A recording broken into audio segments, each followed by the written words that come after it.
Donc, nous poursuivons notre enseignement sur les dénominations dites chrétiennes. Je répète, les dénominations dites chrétiennes. Ok? Donc, pour cela, nous avions vu en fait les définitions de ces choses. Donc, nous avons vu par dénomination l'action d'attribuer un nom à une personne ou à une chose. Nous avions pris des exemples tels que, par exemple, le McDo. Ok? McDo, c'est une filiale qui appartient à quelqu'un. Ok? Et toute personne, en fait, qui veut être franchisée McDonald's doit impérativement prendre, en fait, tout ce qui est chez McDo. C'est-à-dire reproduire le même exemple dans la contrée là où il sera. Vous comprenez? Ici, je prends vraiment des exemples terrestres parce que la Bible nous dit, si vous ne comprenez pas les choses terrestres, comment comprendrez-vous aussi les choses célestes? Or, nous, en Christ, lorsque nous sommes en train de partager la parole, nous parlons des choses célestes. Mais il nous faut aussi par moment ramener aussi ces choses-là dans les choses terrestres pour pouvoir en fait nous apporter une pensée de ce qu'est en fait la chose aussi céleste. Ce n'est pas mauvais tant que cela en fait ne contredit pas la parole. Pourquoi je dis cela? C'est-à-dire que nous, étant des enfants de Dieu, Jésus nous a dit dans Matthieu chapitre 16 que toi tu es pierre et que sur cette pierre je bâtirai mon église et que les portes du séjour des morts n'y prévaudront point. Vous comprenez? C'est-à-dire qu'il s'agit de l'église de Jésus. Si nous prétendons être dans l'église de Jésus, nous ne pouvons pas apporter un nom qui est différent de ceux qui se trouvent dans la Bible. Est-ce que vous comprenez? Faisons attention, ce n'est pas aussi tous les noms de la Bible qui sont en fait liés à l'église. On ne va pas me dire, oh, l'église de Philadelphie, alors que toi, tu n'es pas à Philadelphie. Toi, tu habites peut-être au Gabon, oui, mais tu prends l'église de Philadelphie parce que tu as vu l'église de Philadelphie dans les 7 églises d'Asie. Non. Oui, l'église de Philadelphie, c'est en fait toutes ces églises-là, ce sont en fait des types, des exemples pour montrer en fait l'état des églises. Vous comprenez? L'église est définie ou bien est comment dire, est nommée par rapport à la ville dans laquelle elle est. Vous comprenez? Donc, faisons attention. Nous avions essayé de voir en fait les noms. Ouais, quelques noms. Je ne dis pas que j'ai la totalité, mais quelques noms. Parce que je vous dis que l'église était en fait donnée par rapport aux villes. Ouais. Chaque ville, en fait, dans chaque ville où il y avait une église, parce qu'aujourd'hui, on voit même dans une même ville, plusieurs églises. Bibliquement parlant, ce n'est pas conforme. Bibliquement parlant, une ville, une église. Ça, c'est la logique de la Bible. Ouais. Mais aujourd'hui, en fait, on voit une ville, plusieurs églises. Pourquoi il y a plusieurs églises? Il y a plusieurs églises parce que chacun, en fait, a une doctrine. Et c'est pour ça que je vous dis que Dieu que nous servons, c'est la doctrine en réalité. Vous voyez? Parce que notre doctrine, c'est le Père et le Fils. Et c'est l'Esprit qui rend témoignage. Mais quand on parle du Père ou bien du Fils, c'est-à-dire il y a une doctrine que le Fils nous a transmise. Bon, si toutes les églises étaient les mêmes, si toutes les églises obtenaient le salut, pourquoi ils ne se réunissent pas? Tout simplement parce qu'ils n'ont pas la même doctrine. Dans certaines églises, d'autres vont se dire, bon, non, nous on appelle notre église la main de Dieu. Bon, on regarde dans la Bible, la main de Dieu. Tu peux voir en fait cette écriture-là, main de Dieu. Ok? Dans la Bible, tu peux voir l'écriture, la main de l'Éternel ou la main de Dieu. Mais est-ce que c'est un nom qui doit s'appuyer en fait sur l'église corps du Christ? Non. Tu peux voir l'écriture Bethel. Tu vas voir maintenant les gens ils vont appeler leur église Bethel. Mais est-ce que c'est cela que Jésus nous a donné comme nom? Non. Est-ce que vous comprenez? C'est très important à comprendre ces choses. Oui. C'est-à-dire que si nous prétendons être de l'église de Jésus, nous devons maintenant nous aussi agir comme lui le maître a fait. Et non pas ajouter, et non pas retrancher. Vous comprenez? C'est très important. Sinon, comme je vous le dis, pourquoi nous verrons en fait une ville dans laquelle il y a 10 églises, 15 églises? C'est simplement parce que chaque église a une doctrine qui est différente et propre à elle. Oui. Voilà pourquoi je dis que le salut n'est pas partout. Dieu est derrière sa parole pour l'accomplir. Je vous rappelle souvent cette écriture de Exode chapitre 25 verset 40, quand Dieu dit à Moïse que Moïse, lorsqu'il il effectua tout, je prends Exode chapitre 25 verset 40, ça va nous donner, parce que la Bible nous dit toute écriture est inspirée de Dieu et utile pour enseigner. Vous voyez? Donc Exode 25 verset 40. Verset 40, il dit, regarde, puis exécute d'après le modèle qui t'est montré sur la montagne. Exode 25, verset 9, il dit, vous exécuterez tout selon le modèle du tabernacle et selon le modèle de tous ces ustensiles que je te montrerai. Prenons une écriture encore dans le livre de Hébreux, chapitre 8, verset 4. C'est très important ce qu'on est en train de partager. Ce sont des éléments que par moments on peut fouler et être pris de sentiments et se dire, mais qu'est-ce que ça fait? Eux aussi, ils prient. Eux aussi, ils ont le salut. Non. Le salut, Paul, je répète toujours cette écriture, qu'il le résume dans les termes dans lesquels il a été enseigné. Autrement, on croit. On croit, mais on croit en vain. Vous voyez? Et si nous croyons, il faut bien croire. Il faut t'assurer vraiment que quand tu as cru correctement. Parce que pourquoi fournir des efforts? Pourquoi se réunir tout le temps pour partager cette parole, mais alors que tu crois mal? Si tu crois mal, ton salut aussi est compromis. Ton salut est caduc. Voilà pourquoi quand tu crois, assure-toi de bien croire. Hébreux 8, verset 4. Or, s'il était sur la terre, il ne serait pas même sacrificateur, étant donné qu'il y en a d'autres qui présentent des offrandes selon la loi. Ceux-ci célèbrent un culte qui est une image et une ombre des réalités célestes. Ainsi que Moïse en fut divinement averti, quand il allait construire le tabernacle, regarde, lui dit Dieu. Tu feras tout d'après le modèle qui t'a été montré sur la montagne. Vous voyez? C'est-à-dire, Dieu insiste sur le modèle qui est sur la montagne. De même, Paul reprend aussi ses écritures d'une autre manière dans 1 Corinthiens chapitre 3. Vous voyez? Parce qu'il s'agit, comme je dis, de l'église de Jésus. N'oubliez pas ces choses-là. OK? Dans 1 Corinthiens chapitre 3, il est écrit au verset 7, ou bien même au verset, je prends un peu plus haut, au verset 6, il dit, j'ai planté, Apollos a arrosé, mais Dieu a fait croître. Ainsi, ce n'est pas celui qui plante qui est quelque chose, ni celui qui arrose, mais Dieu qui fait croître. OK? Celui qui plante et celui qui arrose ne font qu'un, et chacun recevra sa propre récompense selon son propre labeur. Car nous sommes ouvriers avec Dieu, vous êtes le champ de Dieu, l'édifice de Dieu. Selon la grâce de Dieu qui m'a été donnée, comme un sage architecte, j'ai posé le fondement et un autre bâtit dessus, mais que chacun prenne garde à la manière dont il bâtit dessus, car personne ne peut poser un autre fondement que celui qui a été posé, à savoir Jésus-Christ. Or, si quelqu'un bâtit sur ce fondement avec de l'or, de l'argent, des pierres précieuses, du bois, du foin, du chaume, l'œuvre de chacun sera manifestée, car le jour la fera connaître parce qu'elle se révélera dans le feu, et le feu éprouvera de quelle nature est l'œuvre de chacun. Ouais. Donc c'est très important de comprendre que si aujourd'hui nous croyons, c'est pour que nous ne puissions pas perdre notre récompense. Okay?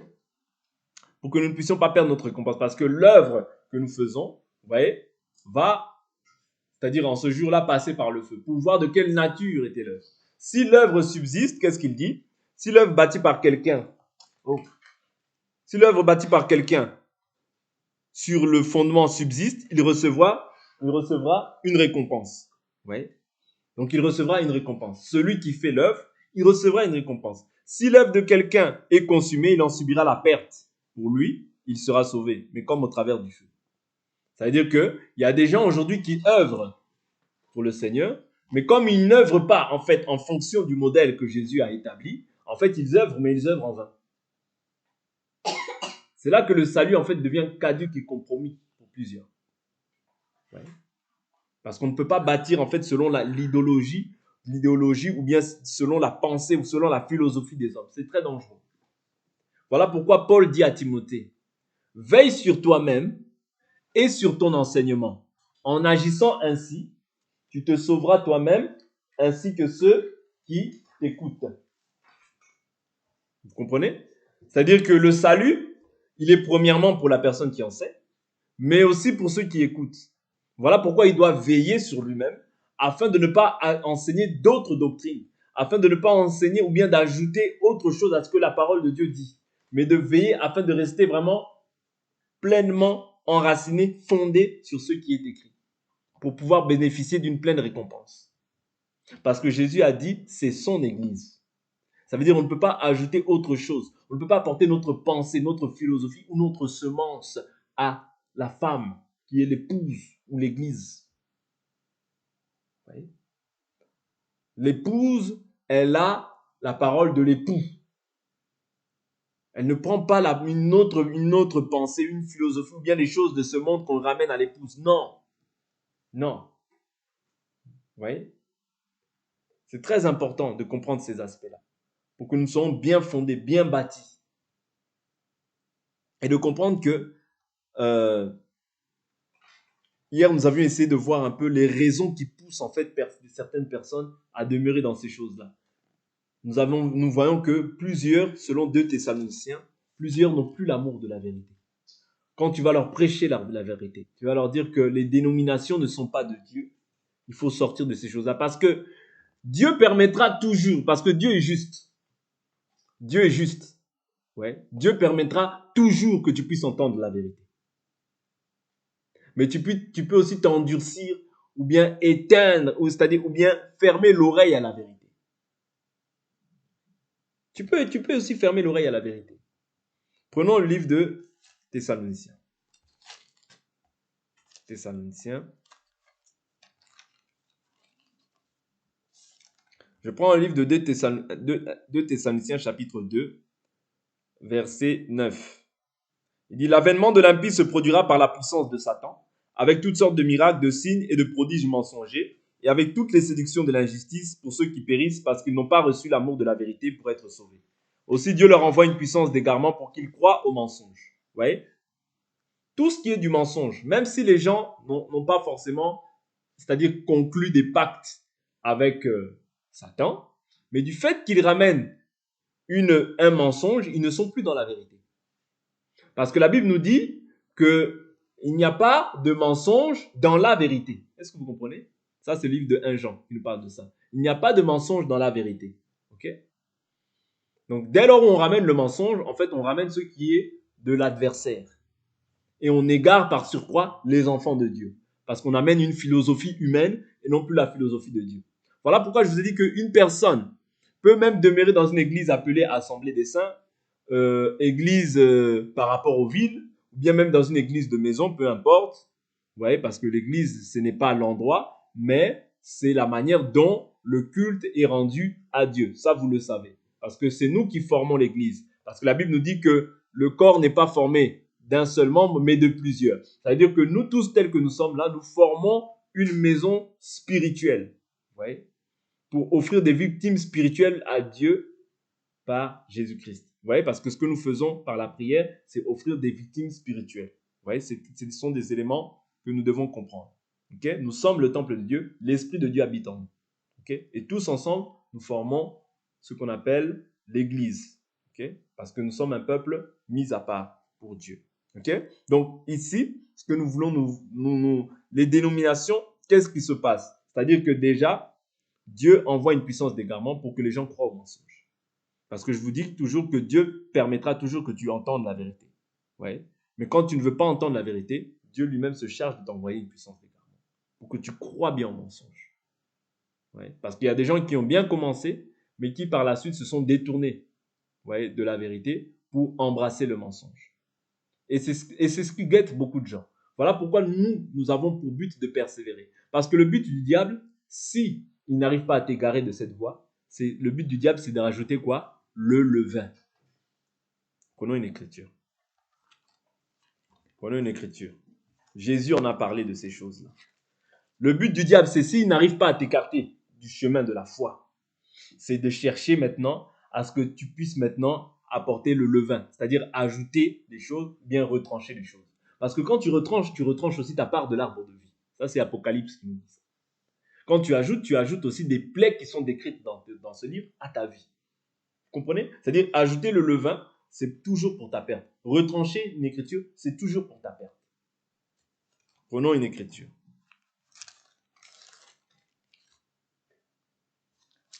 Je prends... Bon,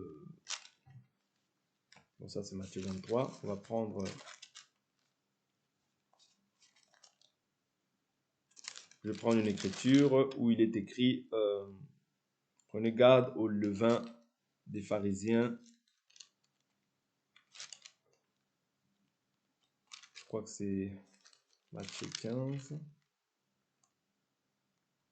Prenez garde au levain des pharisiens. Je vais prendre ça. Voilà, c'est bon, j'ai trouvé. Matthieu chapitre 16, verset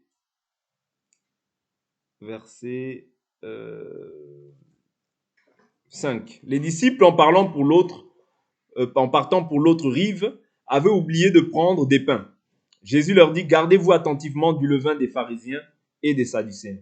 Les disciples raisonnaient en eux-mêmes et disaient, c'est parce que nous avons pris des pains.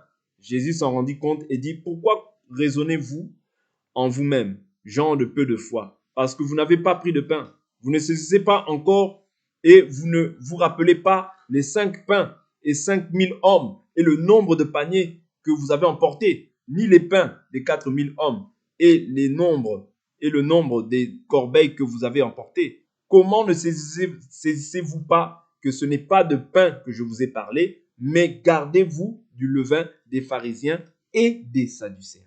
Alors ils comprirent qu'il avait dit de se garder non pas du levain du pain, mais de l'enseignement des pharisiens et des sadducéens. Vous voyez, c'est très important. De se garder, en fait, des fausses doctrines, des faux enseignements, du levain. Parce que le levain, c'est quoi? C'est la levure. C'est ce qui fait monter, gonfler la pâte. Or, c'est ajouter quoi? Jésus nous fait comprendre que c'est ajouter quoi? Un autre enseignement, c'est-à-dire qui n'est pas doctrinal. Qui ne demeure pas, en fait, ça devient maintenant ce qu'on appelle les traditions des hommes. Vous voyez? Les traditions des hommes, les fables. Vous voyez?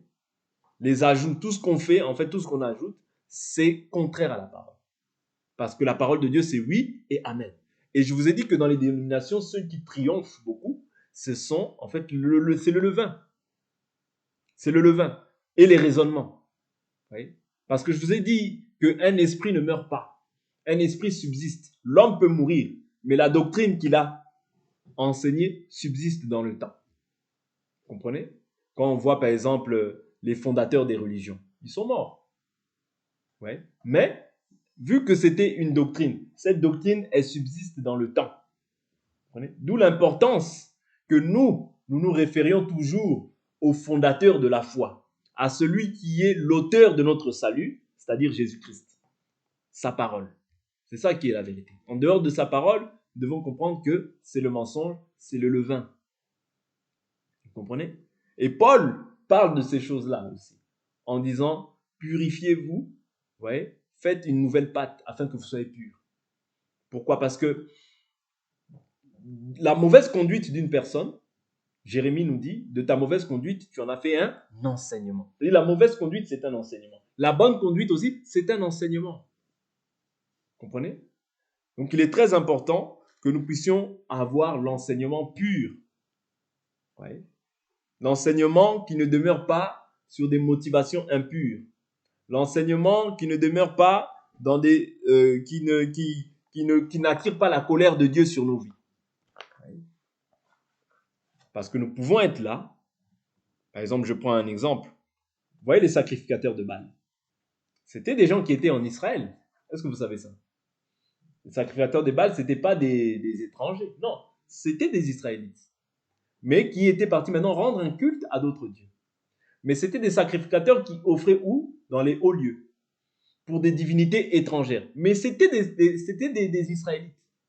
Vous comprenez? Mais qui s'étaient détournés pour pouvoir rendre non plus un culte à Dieu, mais un culte à des divinités étrangères.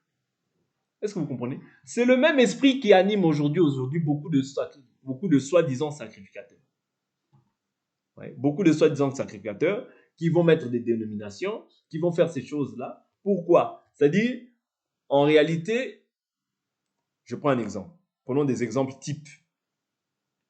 Lorsque nous prenons par exemple la Noël, les gens qui fêtent la Saint-Valentin, au sein de l'Église. Or, le culte est à l'Éternel, est en l'honneur de l'Éternel. Ce n'est pas en l'honneur d'un homme. Des gens qui fêtent la Pâque, des gens qui fêtent, qui célèbrent toutes ces fêtes, alors que nous, en Christ, nous n'avons plus à célébrer une quelconque fête. La Pâque, nous la célébrons tous les jours. Christ, notre Pâque, a été immolé. Je crois que Paul nous dit ça dans le livre de 1 Corinthiens. Ouais. Mais aujourd'hui, nous n'avons pas à célébrer une fête en particulier. Vous comprenez? Mais dès lors où les gens célèbrent la Noël, dès lors où les gens célèbrent le Nouvel An, ouais, ce sont en fait des doctrines païennes qui ramènent en fait au sein de l'Église pour détourner en fait les gens de la vérité. Un demi-mensonge n'existe pas.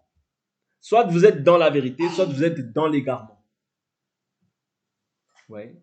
Un peu de levain fait lever toute la pâte. Est-ce que vous comprenez? Voilà pourquoi nous ne devons pas embrasser un quelconque levain. Oh, mais non. Vous voyez, ça, c'est des gens qui ont des raisonnements. Oh, mais non, vous savez, tu sais, dans l'église, il n'y avait pas d'église qui était parfaite. Vous voyez? Moi, souvent, des fois, j'ai parlé avec une personne. Non, mais non, l'Apocalypse nous montre que dans les 7 églises d'Asie, il n'y avait pas d'église parfaite. Oui. Mais nous, toutes ces choses nous ont été servies, nous servent d'exemple pour que nous soyons parfaits. Ne te dis pas, oh, comme c'était pas parfait, donc toi aussi, tu te réjouis dans cette légèreté. Non. Tu ne dois pas te plaire dans la légèreté. Tu ne dois pas te plaire dans l'imperfection. Oui.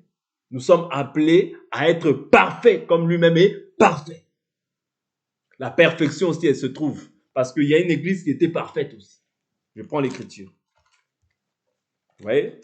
Ça, les gens qui veulent toujours justifier pour pouvoir continuer à demeurer en fait incrédules. Vous voyez, vis-à-vis de la parole. Je prends une écriture. Vous voyez? Je prends l'écriture. Il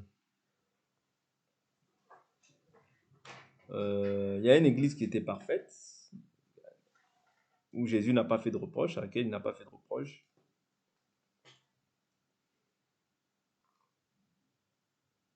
Je suis dans Apocalypse chapitre 2. Apocalypse 2, écrit à l'ange de l'église de... Je crois que c'est l'église de Philadelphie. Il n'avait pas...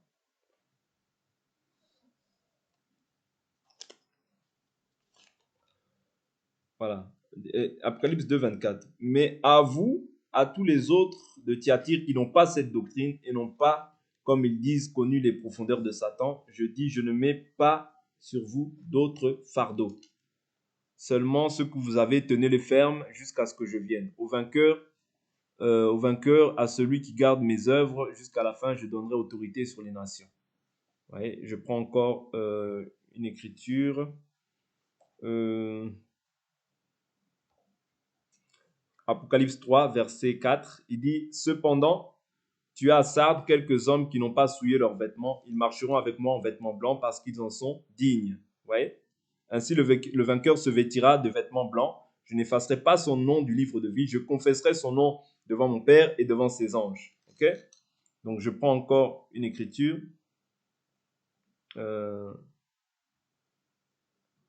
Voilà. Apocalypse chapitre 3, verset 7. Il dit « Écris à l'ange de l'église de Philadelphie. Voici ce que dit le Saint, le véritable, celui qui a la clé de David, celui qui ouvre et personne ne fermera, celui qui ferme et personne n'ouvrira. Je connais tes œuvres.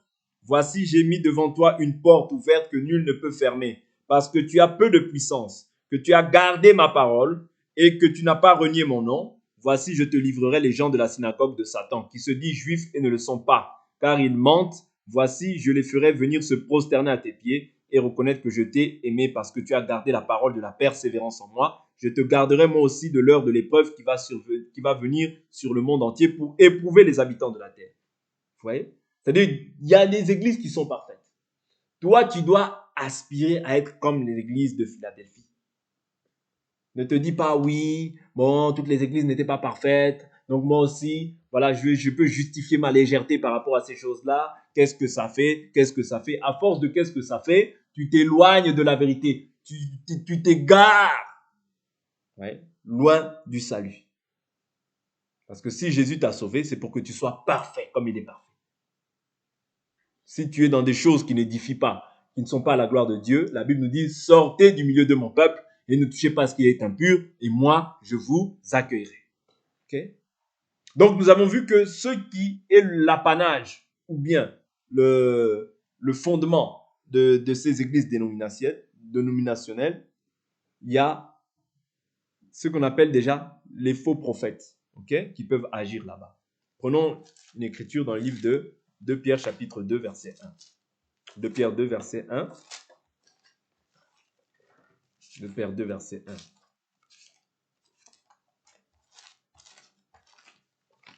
Parce qu'un faux prophète, ce n'est pas forcément celui qui va avec les femmes des gens. Non, un faux prophète, c'est celui qui tord le sens des Écritures. Ouais. Quelqu'un qui tord le sens des Écritures, c'est un faux. À moins qu'il ne se repente. 2 Pierre 2, verset 1. Il y a eu de faux prophètes parmi le peuple. De même, il y a parmi vous de faux docteurs qui introduiront insidieusement des hérésies de perdition et qui, régnant le maître qui les a rachetés, attireront sur eux une perdition soudaine. Beaucoup les suivront dans leur dérèglement et à cause d'eux, la voie de la vérité sera calomniée. Maintenant, qu'est-ce qu'il dit? Par cupidité. Ouais, c'est-à-dire l'amour de l'argent. Par cupidité, ils vous exploiteront au moyen de paroles trompeuses. Mais depuis longtemps, leur condamnation est en marche et leur perdition n'est pas en sommeil.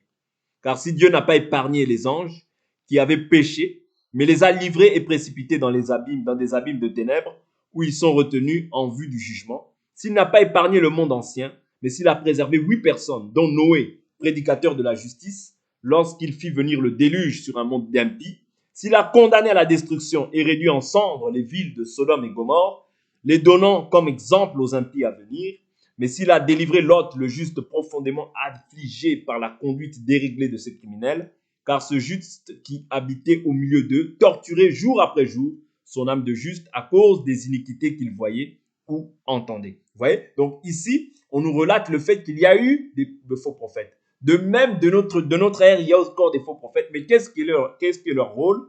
Ils attireront beaucoup de gens après eux. Pourquoi? Par cupidité. C'est-à-dire l'amour de l'argent. C'est ça qui pousse les gens à pouvoir se détourner de la volonté de Dieu. Voilà pourquoi la Bible nous dit, toi, homme de Dieu, fuis ces choses. C'est-à-dire, nous qui croyons servir Dieu, nous devons fuir ces choses. Parce que la Bible nous dit que ne vous inquiétez de rien. Vous voyez? Ça, c'est Hébreu qui nous parle de ça. Mais en toute chose, faites savoir vos besoins à Dieu. Okay? Je prends Hébreu rapidement. Hébreu 13 nous dit que verset 5 nous dit, Hébreu 13, verset 5 nous dit, que votre conduite ne soit pas inspirée par l'amour de l'argent. Contentez-vous de vos biens actuels, car Dieu lui-même a dit, je ne te délaisserai pas, ni ne t'abandonnerai. C'est-à-dire, les gens ne vivent plus dans le contentement. Les gens vivent dans la concurrence. Les gens vivent dans les défis. Les gens vivent dans les rivalités. Ouais. C'est ça qui caractérise, en fait, les faux serviteurs. C'est-à-dire, ils marchent par leur ventre. Ouais. Ce sont des serviteurs du ventre. Et ces choses-là ont été prophétisées dès la Genèse. Ouais. Dieu a dit que le serpent, comme tu as péché, tu marcheras par ton ventre. Voilà pourquoi nous comprenons que tous ceux qui sont aussi animés du même esprit, tous ceux qui sont aussi fils du serpent, eux aussi ils doivent marcher par leur ventre. C'est comme ça que nous comprenons en fait les fils de Dieu et les fils du diable. Ils doivent marcher par leur ventre. Pourquoi? Parce qu'ils ont la nature de leur père. Voilà pourquoi Jean-Baptiste dit race de vipères. Oui. C'est-à-dire, dans ce monde, nous avons deux catégories. Les races de vipères et la race des élus. Il n'y a pas une autre race. Oui. La race des élus, c'est les saints. La race de vipères, c'est tous ceux-là qui marchent par leur ventre. Tous ceux qui sont serviteurs du diable. C'est-à-dire, quand ils vont servir, toujours, ils vont essayer de pouvoir introduire l'argent pour pouvoir soutirer, en fait, l'argent des brebis, pour pouvoir les dépouiller, pour que les brebis se tournent vers eux et non pas vers Christ. C'est-à-dire un vrai serviteur, quand il vient, il présente Christ, Christ crucifié. C'est ce que Paul dit. Je n'ai pas cherché à savoir quoi que ce soit dans votre vie si ce n'est Christ et Christ crucifié. C'est-à-dire ce qu'on doit voir dans la vie des enfants de Dieu, c'est Christ crucifié. Chercher à voir comment ils évoluent dans leur foi. Non pas de dominer sur leur foi, mais de collaborer avec leur joie, afin qu'ils soient fermes dans la foi. Vous voyez, c'est ça le but d'un enfant de Dieu, d'un serviteur de Dieu. Mais les faux serviteurs, eux, ne chercheront pas à savoir comment tu étais, comment ton âme évolue, comment ton âme prospère, comment est-ce que tu vis dans ta vie, qu'est-ce qui ne va pas dans ta vie, comment est-ce que tu peux prier pour que cette personne puisse avancer dans sa vie. Non. Eux, les faux serviteurs, cherchent simplement donne-moi, donne, donne, donne. C'est ce que fait la sangsue, la Bible nous dit. La sangsue a fait deux choses. Donne, donne-moi, donne-moi. C'est ça. Ouais. Or, un enfant de Dieu, un serviteur de Dieu, Paul dit, il y a plus de bonheur à donner qu'à recevoir. Ouais. Il y a plus de bonheur à donner qu'à recevoir. Ok? C'est très important. Ces aspects-là nous permettent de comprendre. En fait, la parole pour nous, c'est une balance. C'est-à-dire quand on voit des aspects qui sont contraires à la balance, c'est-à-dire qui contredisent la parole, ben, directement on doit comprendre que non, ça, ce n'est pas la volonté de Dieu. C'est pour ça que notre foi, elle est basée sur les Écritures, pas sur la philosophie humaine. Mais avec quoi vont venir en fait les serviteurs de ce monde, ils vont venir toujours avec les traditions. Qu'est-ce que ça fait? Qu'est-ce que ça fait? Le qu'est-ce que ça fait là, ouais, t'éloigne petit à petit de la vérité. Voilà pourquoi tout fait quelque chose. Ouais. Aujourd'hui, nous avons pris simplement l'aspect des faux prophètes. Demain, nous allons continuer encore sur cet aspect-là et prendre encore d'autres aspects par la grâce de Dieu. Pour aujourd'hui, nous allons nous arrêter là et nous allons poursuivre notre enseignement demain. On va prier.